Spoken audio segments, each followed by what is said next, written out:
I'm Adele Purchase and I'm part of the organisation Public Child Protection Wales.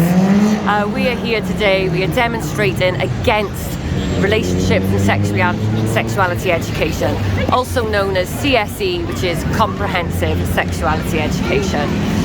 I am a special needs teaching assistant.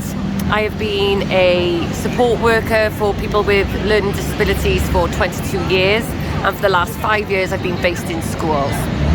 Today I was discussing here some of the things I've seen in school, some of the things I've heard in school, which I feel are alarming and that other parents should know. So I'll just give a few examples of those. I've sat in classrooms with 8-year-old children discussing Pornhub. I have been to well-being areas in primary schools and secondary schools, and these well-being areas are all decked out with LGBT flags, LGBT safe spaces, and that's very much the people that seem to be invited into these areas. I have sat in a lesson for 12 and 13-year-olds with children with profound learning disabilities, where STDs was the topic of subject, accompanied by the verbal information around sexually transmitted diseases was also the visual information. So we've seen penises, vulvas, vaginas, all in various states of a sexually transmitted disease. With that also then the children were obviously explained how these sexually transmitted diseases are passed. So they learned about vaginal sex, anal sex, oral sex, all of this stuff which was very obvious that these children were completely unaware of before. These children were embarrassed, they hid behind their hands, they said they didn't want to learn it, and they said they were going to be scarred for life, but yet these lessons went ahead anyway. There are posters on walls in every single school for pronouns, that the use of pronouns in these schools are a safe space, as well as identity posters. These identity posters are full of flags. They go from transgender to non-binary to gay, lesbian, asexual, but also you have ones which like bear identity. There's at least 15 flags on here with various identities that these children can be a part of. Another big part of, because I am working SEN, a huge problem I am seeing in school is how SEN children are treated. Teachers are still so unaware of how these disabilities or difficulties can affect these children. But the children are also not very informed on how their disability affects them either. Particularly children with ADHD and ASD. The schools are not equipped. Children are sent home regularly. Uniform is a huge problem, and yet I am sat into pupil referral units with children who are 15, 16 years old doing literacy tests on a literacy test that they do not read and cannot understand the question. We have children leaving school unable to read, unable to write, unable to do basic math, and yet the government are plunging hundreds of millions of pounds into this sex education. That's why I'm here today. Right, hi, my name is Kat Watkins. I am one of the researchers for the organisation Public Child Protection Wales, and my speciality is the sex industry, in particular the pornography industry. I've been looking at this for a few years now, and the effects, the dangers of the pornography industry and how they feed into this sex education and feed into, you know, basically damaging individuals, damaging relationships, having, you know, really disastrous real world consequences. So that is the dark side of it, the real dark side of it, unfortunately. So in schools at the moment, obviously we've got the sex education from age 3 to 16, no parental opt-out. It's a brand new global education. It's been adopted from America, written by UNESCO and the World Health Organization, with the raw data based on the work of Alfred Kinsey, which is another of my specialities, and he was is a zoologist actually from the 1940s turned sexologist, and he and his associates did some research which was unethical, fraudulent and absolutely disgusting on the sexual abuse and torture of infants and children. This was put into a publication, a science publication that was put out to the world, basically, and in comes the sexual liberation movement. So most people will understand from the 60s, the swinging 60s, is when they really did bring this around. There was a guy, most of you will know him, probably all of you will know him. He was a guy called Hugh Hefner, and he was Alfred Kinsey's pamphleteer, and that's when the mainstream pornography industry really took off. Now, it was bad enough back then, pre-internet days, when, you know, people were just using it anyway. It has so much negative consequences for the individual.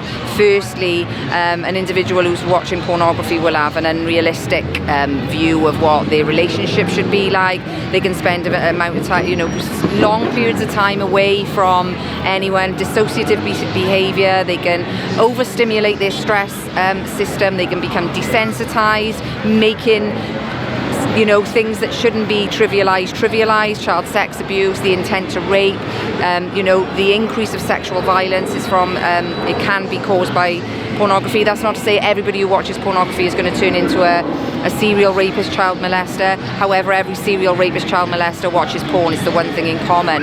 So I'm talking pre-internet days here. It was already having a disastrous effect on relationships. The intimacy part of it, obviously, as I say, toxic relationships are built from views of pornography, which people adapt to their own relationships. The unrealistic, aggressive, violent behavior that people see, and they try and copy it out. Now, obviously, we bring that into today. There's a lot on this industry. I've only got about 10 minutes, so I'll say as much as I possibly can, but I'm going to move it to the children now. So already, when an adult watches porn, it can, depending on how much they watch it, it can rewire their brain to think in a certain way. When we're talking about children who are not, their brains are not fully developed, the prefrontal cortex, which is responsible for evaluating risk, reward and danger and putting the brakes on things that we shouldn't do, is not fully developed. So when we're putting this sort of explicit material in front of really small children, we are going to have well, it's going to cause a disaster, and it has done. So what we are now seeing, we all know that children mimic, they copy each other, they copy what they see. This is a well-known fact. We all say children's minds are like sponges, they're sucking everything up around them. This is the same for pornography, and they copy this, and what they tend to do is they copy it on younger siblings or younger friends or other children. This is highly dangerous. We are seeing it now more than ever, because every child, or most children now, are given a device, a phone, you know, at age 6, 7, 8, 9. They can access pornography at the click of a button 24/7. There is no safeguards on it whatsoever, intentionally so, unfortunately. So these children are accessing this pornography into the school environment. They will say, we are teaching children about pornography because we're teaching them, you know, the online harms, which is actually very untrue. They're not teaching them the online harms. They may say that pornography is unrealistic. However, they do say it's part of a healthy, it can be part of a healthy relationship, which is absolute nonsense. It's not part of a healthy relationship. In fact, it destroys them. But I don't know if anybody saw there's a review that came out on RSE of just a few months ago. A part of it was read out by Miriam Cates in Parliament. And basically, they're teaching teenagers how to choke each other safely during sex.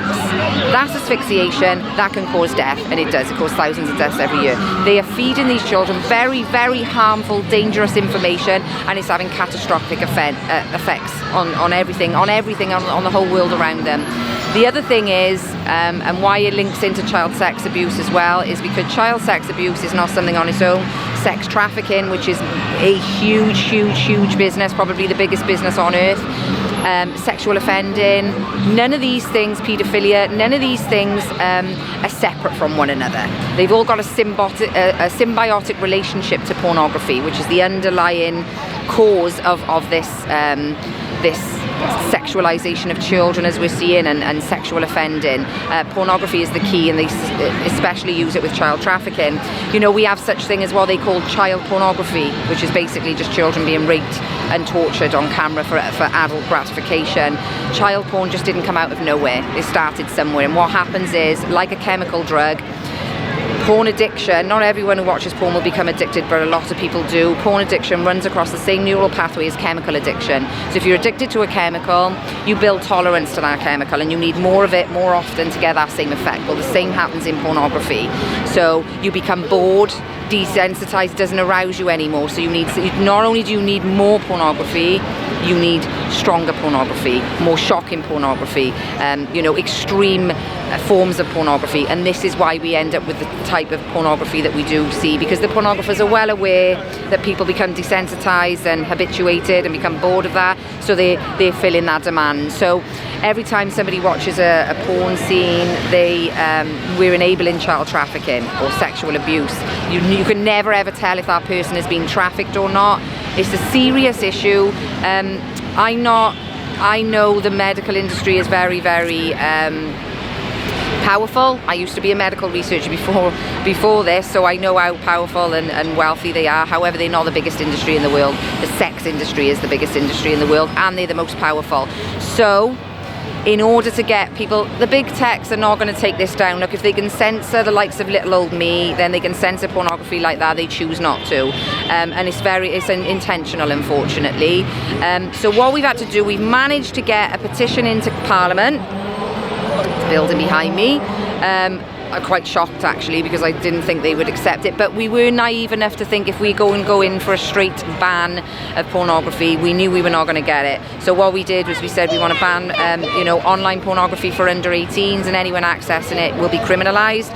So they've accepted this petition. I think there's about 1,000 signatures on there at the moment. We want to get that at least up to 10,000 so that they at least respond to us, but if we can get 100,000 signatures by February, they will debate it. And as I say, that debate will just bring exposure for people to learn the truths about pornography and to be able to actually stop subscribing to it. It's not easy. Like I say, it can be an addiction for some people. So there is help out there. I'm going to have to leave it there because I've got to go back to Wales now. But if you do want more information on there, go to my website, exposingthelie.info, and I've written many blogs on the sexual revolution and the porn industry. I've also got my video content on there, and if you go to my radio show, libertytactics.co.uk, myself and Luke Collins, you can hear more of the porn industry and the sex industry through there as well. And if anyone's got any questions or they want to contact me, please do so through the website, exposingthelie.info. Thanks for listening, guys. Cheers. I think the worst, thing that I experienced in the campaign in 2019, which was not just a crime against children, but a crime against humanity, was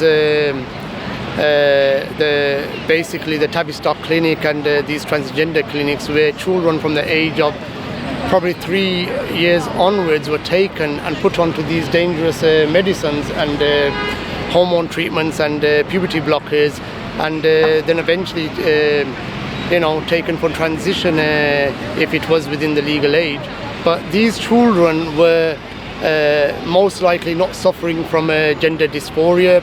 I mean, how does a 3-year-old know if they're in the wrong body? It was just absolutely insane. And if you read about gender dysphoria, 92% or at least 90+% of cases rectify themselves through teenage years. And when I was reading about a lot of the issues that were in regards to gender dysphoria, you had a girl who was probably living with a few of her brothers, and she felt overwhelmed. So she might have started to wear, boys' clothing, cut her hair short, and the schools were basically, taking advantage on that and taking these children to these transgender clinics, or at least referring them to them. And I read the report by David Bell, who was the staff governor of the Tavistock Transgender Clinic, and he wrote in his report that I think a certain percentage of the children, at least quarter of the children that were brought there, were autistic, and many of the other children were suffering from abuse, whether it was from home or school or something, and he was extremely concerned. I think he resigned or he retired, and actually he was the leader of the Psychoanalytic Society for England. And he wrote this in his report. Can you imagine how many children were taken to these transgender clinics and put onto these dangerous treatments and medicines which prevent bone and brain development and lead to cancer? And as a community, as parents and guardians for these children, regardless of who they were, what background they came from, we've failed them, because these children's lives have been destroyed. And now going 3 years forward from 2019 or 18, I think last year, the Tavistock transgender clinic was closed down. And it was closed down under safeguarding issues. I think over 1,000 parents are suing it. So this is what we've been campaigning against. You know, the innocence of children, the safety of children, safeguarding. That's amazing. So what's next? What is next? Well, we will continue to campaign, we'll continue to raise awareness, we'll continue to fix what's extremely wrong in the education system. And we just want a clean education system for the children, a safe environment for them to grow up and learn proper education, proper knowledge, not, you know, basically be psychologically damaged and physically damaged, because healthy minds means healthy bodies and vice versa. So we'll continue to campaign. We're not stopping. Yeah, I mean the protests were covered nationally, so the message has gone out nationally, and it's just growing. Yes, yes. It's growing. You know, I mean the PCP group in Wales, they were an offshoot of those messages. That's right. Yes. And actually, I think there are a lot of groups now across the country who are concerned about this and are coming to realise really what it's about. That it is about family values,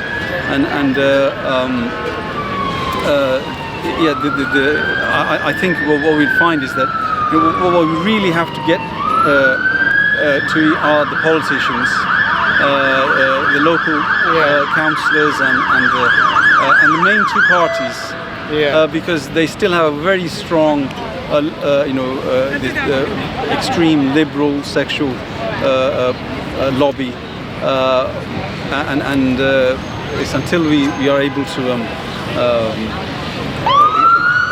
get politicians on our side,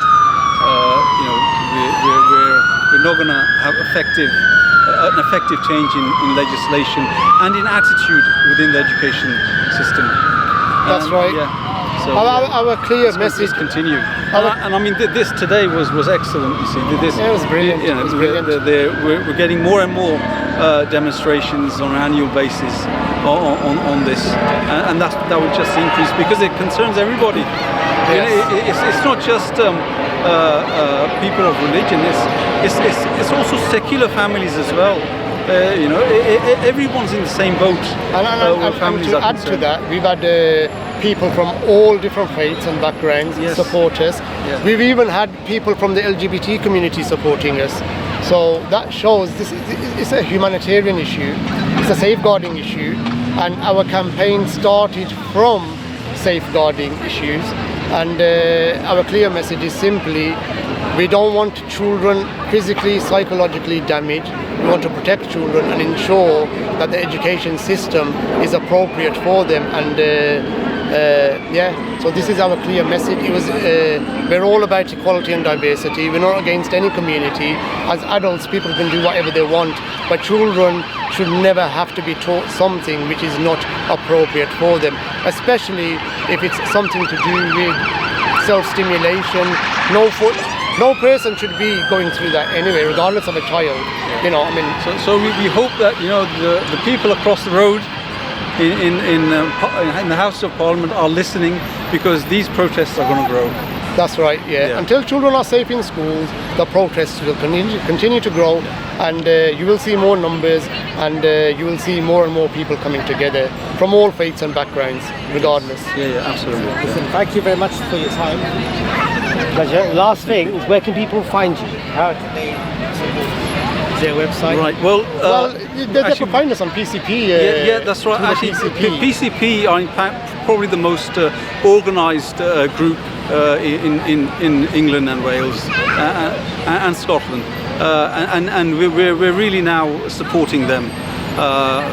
We were hoping to start up a more formal group in Birmingham as well, but at the moment that's not there yet. But PCP, these mums actually, they've been driven. This group has been driven by mums, and these mums have done an excellent job. They've organised their group and they've pushed it very strongly. Yeah, you can't stop them. No. Well, mothers, just to end, the speech. Mothers give birth to children. They go through 9 months of hard pregnancy.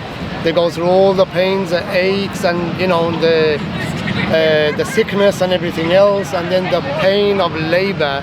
So it only takes a mother to understand what she goes through to protect children. Yeah. So that's why we find the majority of campaigns have been winning. And in fact, even in the Birmingham protests, actually, if it wasn't for 2 mums, Fatima and Maryam, if they didn't stand up and speak out, then those protests wouldn't have taken place either. So mums have played a key role in this whole campaign over the last 4 or 5 years. Yeah. Thank you very much.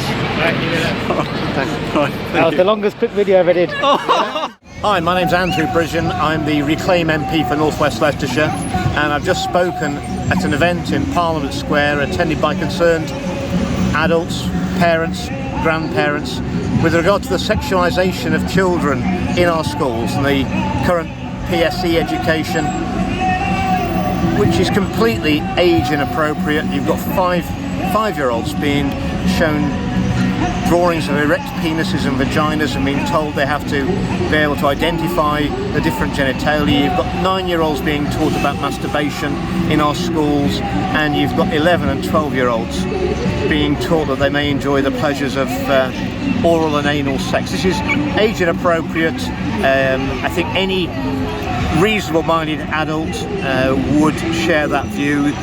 We have a government that's unwilling or unable to stop this happening in our schools, and I've spoken today to concerned adults.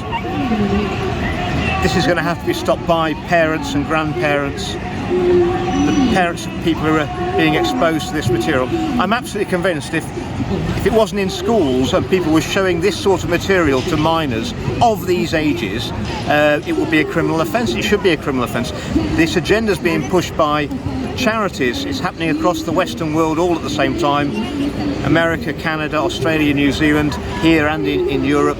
They're seeking to sexualise our children. One of the main ways that you tell whether children have been sexually abused is they have inappropriate knowledge. If this is going ahead, all children are going to have age inappropriate knowledge. You're not going to be able to tell who's been sexually abused or not. At the same time, we're seeing a push towards the normalisation of paedophilia, saying that people shouldn't be called paedophiles, they should be called minor attracted persons, MAPs. Well, if you show me a minor attracted person, I'll show you a paedophile. This should never be normalised. The sign of any civilised society is the way we look after our children and the way we look after our old people. And I think currently across the Western world, the developed world, we're failing on both of these.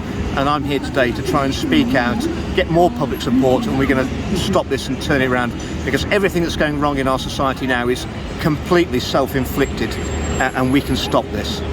Thank you very much for listening. Thank you very much.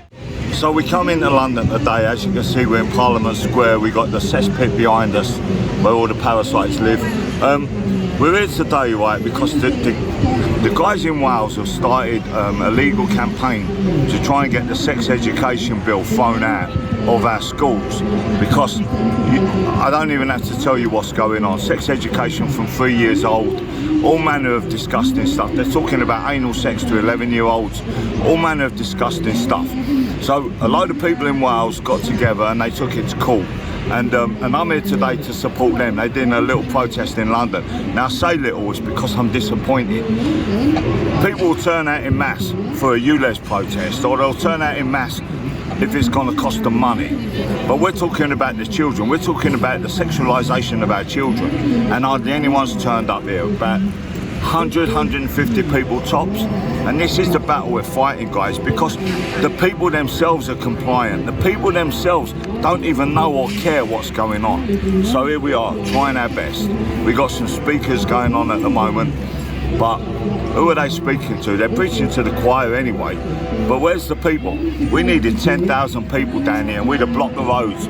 We'd have sat in those roads for 3 hours, and London would have been brought to a standstill. But no, all we got is sunbathing on the grass. As you can see, I'm doing it myself. We're sitting on the grass outside the Houses of Parliament listening to speeches.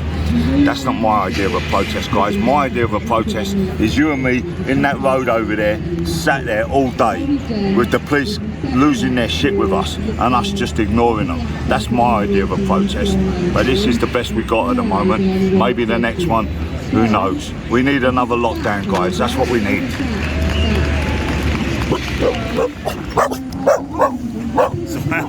Sorry, my dogs were just about to go nuts. I had to reach for me lead.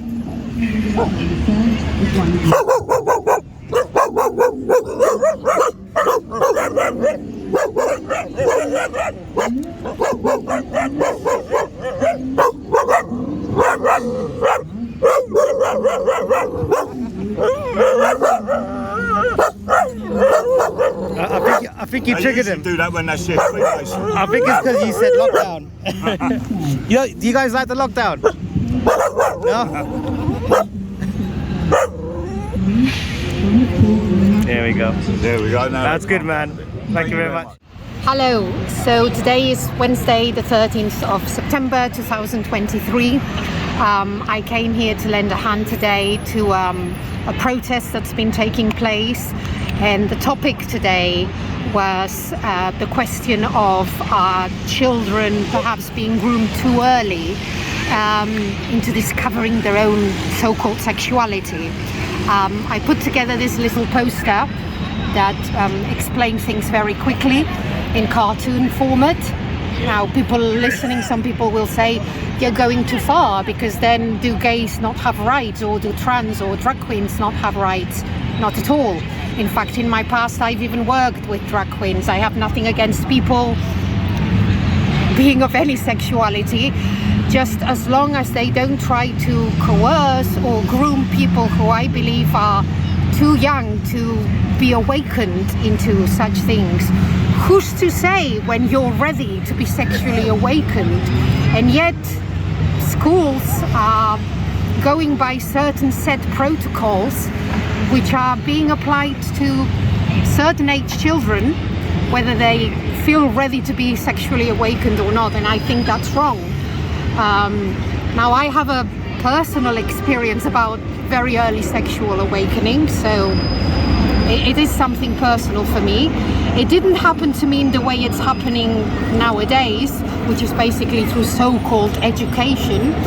Unfortunately, it happened in a much more drastic way for me, but I do have first-hand experience of how horrible it is to be sexually awakened at such a young age. And realize that your childhood has been taken away from you because of that. Now, obviously, my experience cannot be compared to, again, so-called sexual education, but I do think it's wrong to apply a so-called set protocol to certain ages, no matter what. I think it's a very private question.